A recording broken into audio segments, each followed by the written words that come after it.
Today I bought a couple of things when I was out and about. I bought 3 of my favorite chapstick, all the same kind. These lip balms, as they're called, are something that I can't do without. I like this one by Dr. Bronner's, the Naked flavor, because it doesn't make my lips feel more chapped like I need to use it again 10 minutes later. I do use it a few times a day, but at reasonable intervals, I would say. So I got 3 of those because mine was getting low and I haven't seen it in my general travels lately through grocery stores and stuff. And at the same grocery store, I got my favorite chocolate. Look at that. Giddy Yo. Hey, they changed it. It used to be called Giddy Yo-Yo. I noticed the new packaging, but I didn't notice they changed it to Giddy Yo. Must have done some market research or something, but this is super delicious if you break off a square and take a date. Split the date in half and then take out the pit and then put the square in between the two and eat it. It tastes like a marshmallow. I don't know why dates plus Giddy Yo-Yo chocolate equals tasting like a marshmallow, but it's so good. It doesn't taste like chocolate. It doesn't taste like dates. It tastes like a marshmallow, and it is a bite of heaven. So I'll try that tomorrow, not tonight, because it's getting late and I don't need 100% chocolate in my stomach close to bedtime. And then I got another one, which is this. Oh look, see, this one says Giddy Yo-Yo. And this one says Giddy Yo. I don't know why.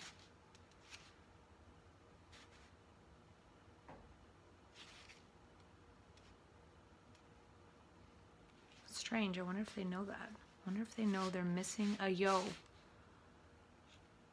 I should tell them. I stopped by good old Dollarama and I got this.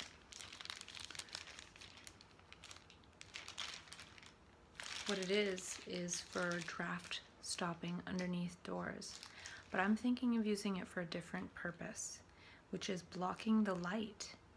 I was talking about how it's kind of hard to block the light around the door, and I don't think I'll have very much light to block, but in case there's some, I might try this. It might actually be good to use around the whole door to block the light from coming around the door, and it could be stuck in such a way that it doesn't impede the door opening and closing, depending on how it sticks. And I might have to change the stickiness or something, but I'm gonna try that. And I also got some of this double-sided Velcro stuff because I'm thinking of changing my mind about how I set up the, what's it called? The darkness therapy or total darkness. And I'm thinking of making it so the bottom is Velcro, so I can sometimes put the curtain up and that way I can get some fresh air in the room, because the place I'm staying in is designed that there's a long hallway and then there's the bathroom and then the bedroom, and there's no window in the bathroom. There's a window in the bedroom, but if I block it, it's really going to be hard to get fresh air down to that area. I could rely on the air coming through the furnace and everything, but when the furnace is no longer running because it's warmer weather, it's going to get really stuffy, and I can imagine sleeping with not enough oxygen and it not being good. So I'm going to fix that design. And also I stopped by Superstore and I got some organic sriracha because it doesn't have any sulfites in it. And I try to avoid sulfites. It's pretty easy to avoid. And I ran out of hot sauce, so I'm upgrading to this. It was $10 and I think it will be worth it. It's worth the love towards my body of not putting crap in it, especially when I'm taking 50 milligrams of quetiapine right now. I want to limit whatever I can.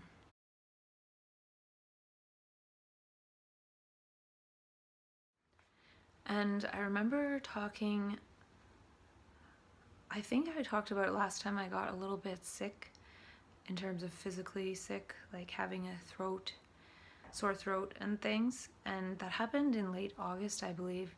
And then afterwards I noticed, after I was healed up, that I could sing a lot better.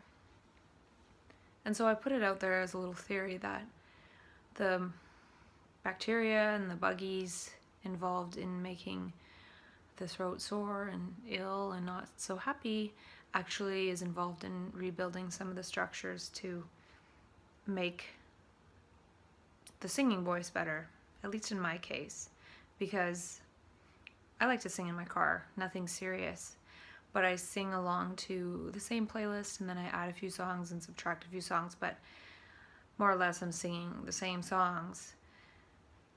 I listen to other stuff too, but when I like to sing, I sing the same songs, and then that way I can tell if I'm getting better or not. And so last week I was sick for about a week, and for 3 or 4 days I couldn't talk at all. I could only whisper. And then I hadn't been out driving, so I hadn't sung at all, but today I was driving and I figured I'm going to test this theory of mine to see if I can indeed sing better. So I went to a song that before I got sick I was singing it and I couldn't quite sing the upper range of it, of this one part of it, and it's Avril Lavigne's song What the Hell, but the version she does on her AOL Sessions special thing. So yeah, I definitely couldn't sing the whoa part and then the higher notes. And so when I was driving today,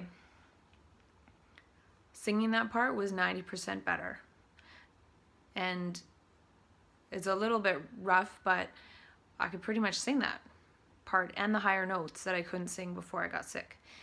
And the interesting thing was also that before I got sick, I sort of asked the universe, I want to be able to sing this song. I literally intentionally said that to the universe.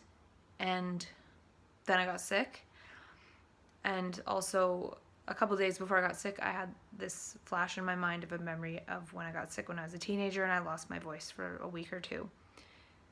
And then all of a sudden I was sick in the same kind of way, lost my voice. And I was kind of thinking, go ahead, universe, work your magic, do what you do. We think that being sick is all bad, but how do we know it's not making things stronger? Especially if we ask the universe for something specific. And so, yeah, I can pretty much sing that song. I'm not going to sing it right now, but it's very discernibly different, because immediately before I got sick, I couldn't sing that part of the song at all. And then a week and a half later, after I'm healed up, I can sing it. I might have spent the last year trying to sing that part of the song with little success, and then in a week, all of a sudden I can sing it. So there's something magical going on with these microbes and getting sick and things, and maybe if we put an intention towards some kind of healing, they help, you know. Like they are clogging my throat and stuck on my larynx, my voice box, I can't even talk, but maybe they're adding some strength, they're adding a layer that then makes it possible for me to sing in the way that I exactly asked the universe. I don't think it's coincidental. So I thank all those little microorganisms that gave my voice a rest, just like putting on a cast for a while, not using it, and then heals up, and it's as good as new. And in my case, a little bit better. Who's that singing?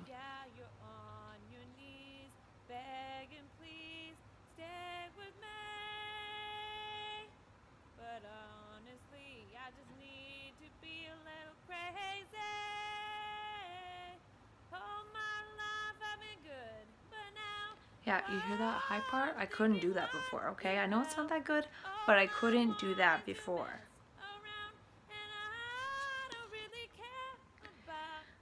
And I talk about that now too, because I thought about that theory like a year ago, I think. And here's another instance of it happening. And I think I've said that a couple times too. I've said each time I get sick, for some reason afterwards I can sing better.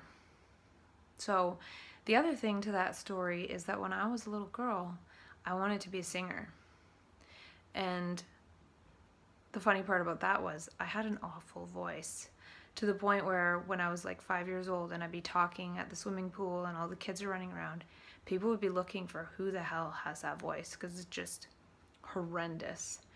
And when I was little too, I would talk into the tape recorder and then play it back, and it sounded so different from what I heard myself sound like. It was the typical, do I sound like that on tape? And now when I talk to myself, I sound pretty much the same, but when I was little, it was really different.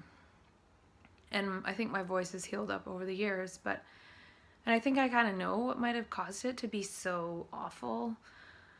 I don't want to go into that now. It's pretty traumatic and whatever, but it's healing, and I think maybe the universe is giving me an opportunity to be able to sing at some point, and not like professionally or anything, but enjoyably.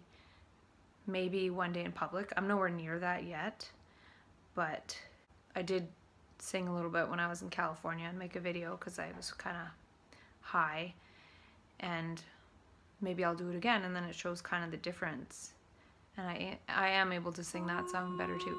But it is a lot of practice, of course, but not like intentional practice with a motive of anything happening of doing it. But I remember when I did stand-up comedy, I thought to myself afterwards, I was like, I can do anything now, because that's pretty scary. And then I also thought, well, next I want to sing on stage. So that's kind of one of those, hey, if there's an opportunity to one day and I feel like I'm okay enough to do so, it would be cool to do. And that would be, in a way, a childhood dream that I don't dream about anymore. But I remember hearing from somebody enlightened that you really can be anything you choose, and not in sort of that rah goal setting work hard way, but almost like when you get to a certain place in consciousness, and I'm not saying I'm there or anything, but I think I do have tastes of it in mania. You can sort of choose what you want to be able to do. And I'm pretty sure in this instance, this person just decided one day they want to be able to paint, or they want to paint, and they just could paint. Never had an urge to before, but just sort of picked up a brush and they could paint later in life, like late 40s or something. So it's kind of like that, like once you have that energy, you can do almost anything. So choose what you want to do. And it could be that way too if we're able to harvest and harness that so-called manic energy, that creative energy. And I've been making a couple more practical videos lately, and I'm thinking I'll put those in the big long playlist I've been creating, just because I'll probably talk about them and refer to them, and because I'm sort of doing this still talking to myself, but then now making stuff that I want to share in real time. I do want to keep the stuff I'm going to share in real time in the sequence that I'm not going to necessarily share right away, but I know what I'm saying. So yeah, things are good, feeling good. I'm going to work on moving and blogging a bit. And I think I accidentally showed a friend of mine my blog, and I wanted to not, because it's weird. Even driving home, I was thinking, I want to write a blog about how getting laryngitis makes you sing better. It's just kind of weird stuff and out there ideas that make sense to me. And maybe it is that if I do believe that, then it's true. And I'd love to believe that getting sick for a few days in the throat area makes me more able to sing. Why not?